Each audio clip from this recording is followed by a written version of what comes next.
میں کچھ باتیں عرض کرنا چاہتا ہوں، مگر پہلے میں اس ادارے کے حوالے سے حکومت پاکستان اور میاں نواز شریف جو وزیر اعظم تھے انہوں نے اس کی ابتدا کی، میں ان کو اور متعلقہ وزراء کو، منسٹر پلاننگ، منسٹر ایجوکیشن، ان سب کو خراج تحسین پیش کرنا چاہتا ہوں کہ انہوں نے یہ بڑا شاندار ویژن یہ لے کے چلے اور پاکستان کے لیے ایک بہت بڑا ادارہ بنایا۔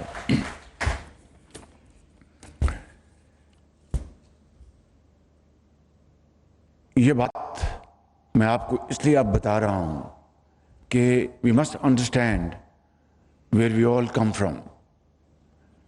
یہ بات ہے 1997 کی، جب میں پہلی مرتبہ اللہ تعالیٰ نے میرے پارٹی کی قائد نے مجھے پنجاب کا وزیر اعلیٰ منتخب کروایا تو ووکیشنل ٹریننگ کے اوپر میں نے فی الفور توجہ دی، اور سلسلہ یہ تھا کہ لیبر ڈپارٹمنٹ کا اپنا ووکیشنل ایک پروگرام تھا، ایجوکیشن ڈپارٹمنٹ کا اپنا تھا، سوشل ویلفیئر ڈپارٹمنٹ کا اپنا تھا، اور سب اپنے اپنے دائرے میں بھانت بھانت کی بولیاں بول رہے تھے اور کوئی کوآرڈینیشن نہیں تھی۔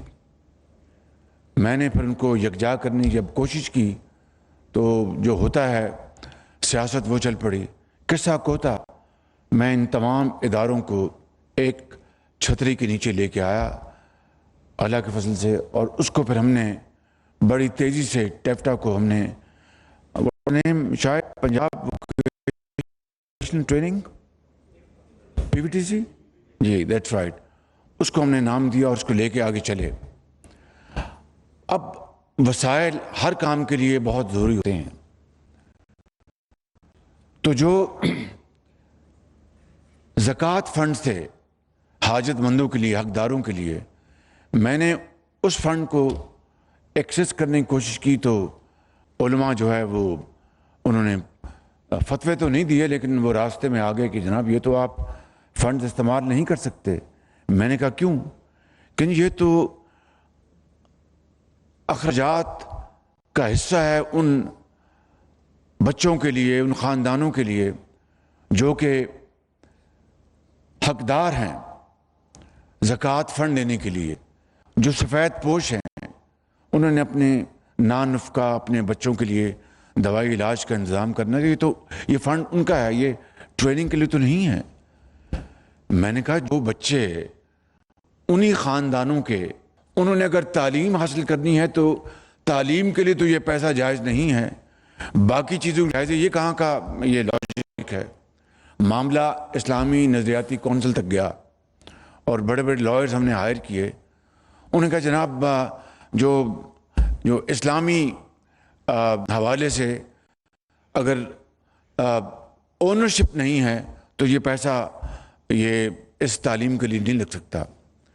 اس کا ہم نے حل ڈھونڈا کہ اونرشپ مراد کہ ان بچوں کے لیے ان کی ملک ہونی چاہیے۔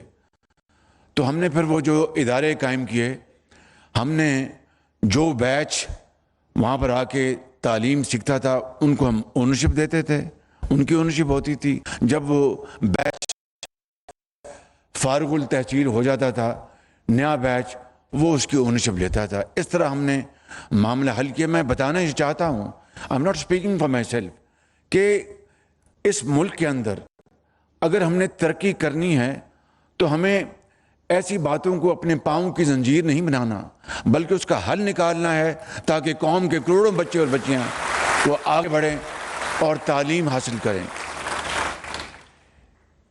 اسی طریقے سے ہم نے پنجاب ایجوکیشن انڈاؤمنٹ فنڈ بنایا۔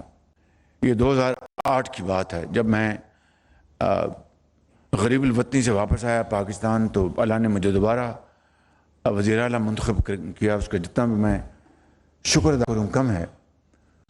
تو پنجاب ایجوکیشن انڈاؤمنٹ فنڈ بنایا، اس کے لیے ہم نے 2 ارب روپے سالانہ مختص کیے بجٹ سے، اس میں تاکہ اس کی آمدن سے غریب بچے اور بچیاں جو بہت لائق اور ان کے پاس وسائل نہیں ان کے ماں باپ کے پاس کہ وہ ان کو تعلیم کو جاری رکھوا سکیں. اللہ تعالیٰ کا شکر ہے کہ ان 10 سالوں میں 4,50,000 بچے اور بچیاں نہ صرف پنجاب کے بلکہ دوسرے صوبوں کے بھی صرف میرٹ پر، ایک میرٹ تھا ان کا سٹرینڈ اور دوسرا تھا کہ وسائل نہ ہونا، اس کی بنیاد پر ہم نے ان کو وظائف دیے. ڈاکٹر امجد ثاقب اس کمپنی کے چیئرمین تھے اور اس نے پنجاب میں ایک تعلیمی انقلاب پیدا کیا. اب آج وہ بچے اور بچیاں پاکستان میں اور دنیا میں اپنا لیاقت کا، محنت کا لوہا منوا رہے ہیں. اسی طریقے سے ہم نے دانش اسکول بنائے اور میرا ایک سوچ تھی کہ اگر ایچسن کالج بن سکتا ہے بڑے بڑے امراء کے لیے اور وڈیروں کے لیے، اور ایچسن کالج کے جو لوہے کے دروازے ہیں وہ غریبوں کے لیے بند ہیں، تو اس سے بڑی اور معاشرے میں کانٹرڈکشن کیا ہوتی ہے. تو ہم نے دانش اسکول کا جب آغاز کیا تو وہی جو امراء تھے اور بڑے بڑے لینڈ لارڈ تھے انہوں نے اس کی مخالفت کی کہ یہ شباز تو پیسہ ضائع کر رہا ہے، اس ایک اسکول سے جتنا پیسہ لگ رہا ہے یہ تو 10 اسکول بن سکتے ہیں. میں نے کہا کہ ایچسن کالج کے اوپر تو کوئی قطع نہیں، لارنس کالج کے اوپر کوئی قطع نہیں، اور اس طرح دوسرے جو بڑے بڑے انگریز کے زمانے میں کالجز ہیں جہاں پر صرف امراء کے بچے جا سکتے ہیں. اب غریبوں اور یتیموں کی باری آئی ہے تو ان کو پیٹ میں درد ہے. میں نے کہا میں پرواہ نہیں کروں گا. آج الحمدللہ پنجاب میں ان دانش اسکولوں کا ایک جال بچھا اور یقین کریں کہ ڈبل آفنس وہ اس چھت کے نیچے آئے اور بڑے بڑے قابل استادوں نے ان کو پڑھایا لکھایا، ان بچیوں کو اور بچوں کو. آج کوئی آکسفورڈ سے تعلیم واپس حاصل کر کے آ رہا ہے، کہیں امریکہ میں ڈیبیٹنگ کمپٹیشن میں حصہ لے رہا ہے، اور آج وہ بڑے فخر اور اعتماد کے ساتھ وہ امیر بچوں اور بچیوں کے ساتھ وہ اس میدان میں آگے بڑھ رہے ہیں. میں کہنا یہ چاہتا ہوں کہ تعلیم سب کا حق ہے، یہ کسی ایک فرد کا، یہ ایک طبقے کا حق نہیں ہے، یہ سب کا حق ہے. چاہے وہ تعلیم ہو، علاج ہو، چاہے وہ جاب اپرچونٹیز ہوں. یہ ملک مارز وجود میں آیا اور اس کے لیے حضرت قائد اعظم نے ایک عظیم تحریک چلائی تھی اور لاکھوں لوگوں نے اپنے خون کا نذرانہ پیش کیا تھا. آج 75 سال بعد بھی یہ تفاوت اور یہ ڈسکرمنیشن جاری ہے. تب تک قائد کا اور اقبال کا خواب شرمندہ تعبیر نہیں ہو سکتا جب تک کہ امیر اور غریب کے درمیان کم از کم ان میدانوں میں کوئی تفریق نہ ہو. اور یہ ممکن ہے. میں آپ کو دل کی اتھا گہرائی سے کہتا ہوں کہ یہ مشکل ضرور ہے، کیونکہ 75 سال میں جو عادتیں پڑ گئی ہیں ان بتوں کو توڑنا آسان نہیں ہے. لیکن انشاءاللہ اگر ہم مل کر یکجہتی کے ساتھ اور ایک ارادے کے ساتھ، مصمم ارادے کے ساتھ اگر ہم اس طرف چل پائیں گے تو یقین کریں کہ تعلیم پورے پاکستان کے طول و عرض میں عام ہوگی. اور یہ سکل ڈیولپمنٹ جو ہے یہ سب سے نمبر 1 پرائرٹی ہماری ہونی چاہیے. آج اگر انڈونیشیا کا اور پاکستان کا جو فورن ریمیٹنس ہیں ان میں فرق اگر ہے تو وہ کیا ہے؟ پاکستان کی جو لیبر، پاکستان کے جو عمال جاتے ہیں خلیج میں اور دوسرے ممالک میں، دے آر سیمی سکلڈ یا بالکل وہ سکلڈ نہیں ہوتے.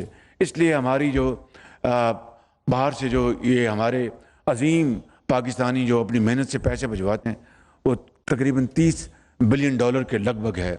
انڈونیشیا کی جو ریمیٹنس ہیں اس سے ڈبل ہیں، اس لیے کہ وہ ہائیلی کوالیفائڈ سکلڈ لیبر باہر بھجواتے ہیں، ٹیکنیشین بھجواتے ہیں، جس سے کہ ان کی آمدن دگنی ہو جاتی ہے. اگر یہی ہماری بھی آمدن دگنی ہو جائے تو ہماری جو ٹریڈ ڈیفیسٹ ہے وہ ہمارا ختم ہو جائے، کیونکہ ہماری امپورٹس $70 ارب کی تقریباً ہیں. ہماری جو ایکسپورٹس ہیں وہ 26-27 بلین ڈالرز کی ہیں. $30 بلین ہمارا یہ باہر سے ہمارا عظیم پاکستانی یہ بچاتا ہے وہاں سے ریمیٹنس. باقی جو $20-25 بلین کا گیپ ہے، اگر ہم سکلڈ ہنرمند لوگوں کو باہر بھجوائیں گے، قطر میں، سعودی عربیہ میں UAE میں اور دوسرے ممالک میں، تو اللہ تعالیٰ کے فضل و کرم سے پاکستان کا ٹریڈ ڈیفیسٹ جو ہے وہ پازیٹیو ہو جائے گا۔ بہرحال یہ ایک لمبی کہانی ہے۔ میں آج اس ادارے میں کھڑے ہو کر اپنے آپ کو بہت میرے لیے اعزاز ہے کہ اتنے عظیم اسٹوڈنٹس، ٹیچرز کے سامنے میں کھڑا ہوں۔ میں آپ کو دل کی اتھاہ گہرائیوں سے مبارکباد پیش کرتا ہوں، آپ کی انتظامیہ کو، اور میرے لائق ابھی ہماری حکومت کو صرف 1 ماہ رہ گیا ہے، لیکن میرے لائق کوئی بھی خدمت ہے تو اس مقصد کے لیے تمام وسائل آپ کی خدمت میں نچھاور کرنے کو تیار ہے۔ بالکل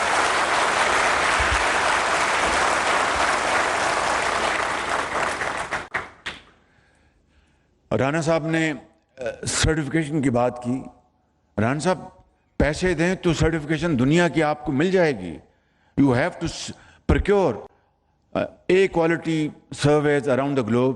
دنیا میں، لنڈن میں، سنگاپور میں، جہاں پر بھی اس طرح کے ادارے ہیں ان کو آپ لیں کہ وہ سرٹیفکیشن ان کے حق میں جائے گی۔ جب یہ باہر جائیں گے یا کسی بھی ادارے میں جائیں گے تو ان کے پاس وہ سرٹیفکیشن ہوگی اس انٹرنیشنل انسٹیٹیوشن کی، تو ان کی جو تنخواہ بھی زیادہ ہوگی، ان کو عزت بھی زیادہ ملے گی۔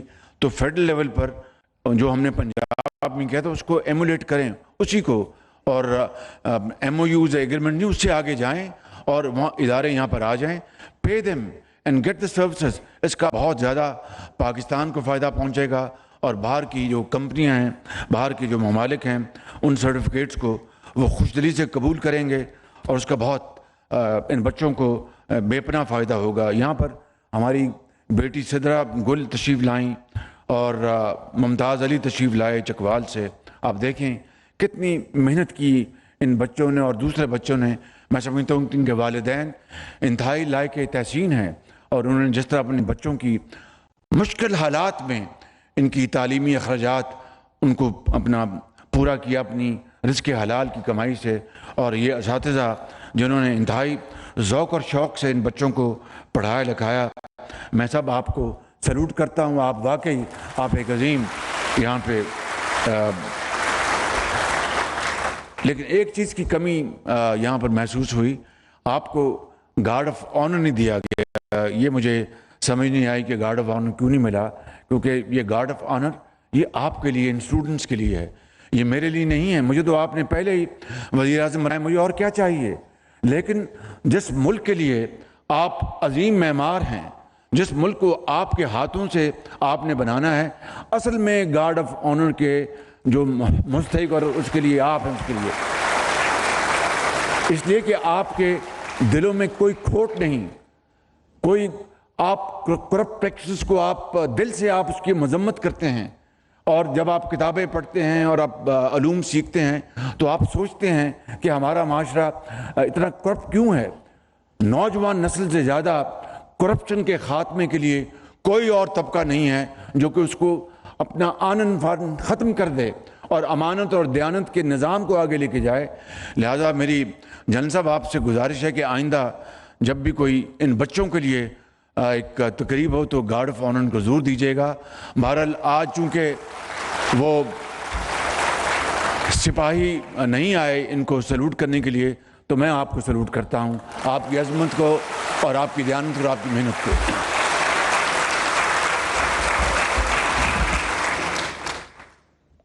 میں آخر میں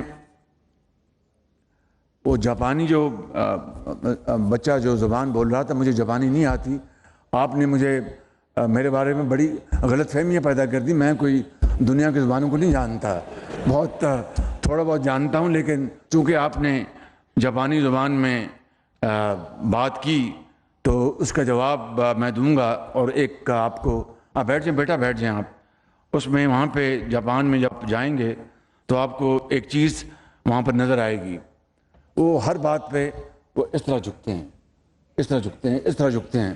وہ ان کی روایات ہیں، بہت بڑی ان کے جاپان کی جو قوم ہے، جاپانی اور جرمن، ایسی قومیں دنیا میں میں نے اور نہیں دیکھی۔ بات کے پکے، محنت، امانت اور دیانت ان کا اوڑھنا بچھانا ہے۔ تو جب وہ اس طرح اپنے جھکتے ہیں تو وہ تعظیماً، اس کا مطلب یہ نہیں کہ آپ جو بات کریں وہ مان رہے ہیں، بالکل یہ در ذہن میں رہے۔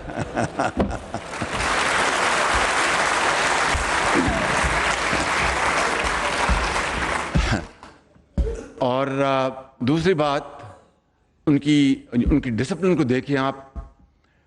میں ایک دفعہ جاپان گیا, یہ 80 کی دہائی کی بات تھی, تو مجھے وہ ایک کہا دیکھیں یہ قومیں اس طرح بنتی ہیں. میں نے دیکھا کہ آواز آ رہی اس طرح اور پھر بند ہو جائے, پھر میں چند قدم آگے چلوں پھر آواز آئے اس طرح. میں بڑا حیران سا ہوا. مشینیں چل رہی تھیں, کام ہو رہا تھا. جب تیسری مرتبہ مجھے آواز پڑی تو میں نے اپنے میزبان کو کہا, میں نے کہا کہ مسٹر ڈائریکٹر واٹ از دس. تو اس نے کہا کہ شہباز شریف صاحب یہ یہاں پر اپنے مطالبات کے لیے یہاں پر پروٹیسٹ کر رہے ہیں. میں نے کہا یہ عجیب پروٹیسٹ ہے, یہ مشینیں بھی چل رہی ہیں. اور کہتے یہی ہمارا یہ وتیرہ ہے کہ ہم وقت نہیں ضائع کرتے. یہ مجھے دکھا رہے ہیں کہ بھئی ہمارے مطالبات مانو مگر ہم کام کو نہیں روکیں گے. اس طرح قومیں بنتی ہیں, اس طرح قومیں آگے ترقی کرتی ہیں. تو آپ کا جواب یہ ہے کہ ارے گدائی ماستا ہائے دومو. السلام علیکم, پاکستان پائندہ باد. اب خبر آپ کی دسترس میں, ہر وقت بر وقت. ابھی سنو نیوز کے یوٹیوب چینل کو سبسکرائب کیجئے, بیل آئیکن پر کلک کیجئے اور باخبر رہیے ملکی اور بین الاقوامی حالات سے یقین کے ساتھ.